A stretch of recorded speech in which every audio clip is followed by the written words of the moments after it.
আরো শুনবানি সুন্দর কাহিনী, জান্নাতের ওই রুমে রুমে লেখা নবীর নাম, জান্নাতের ওই রুমে রুমে লেখা নবীর নাম। রহমতে আলম নূরে মুজাসসাম, রহমতে আলম নবী নূরে মুজাসসাম।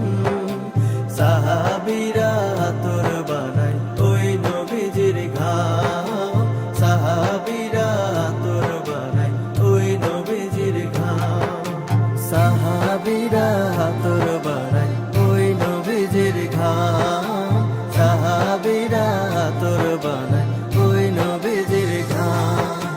উস্তুনে হান্নানা একটা খেজুর গাছের নাম, যাকে ধরে খুতবা দিতেন রাসূলে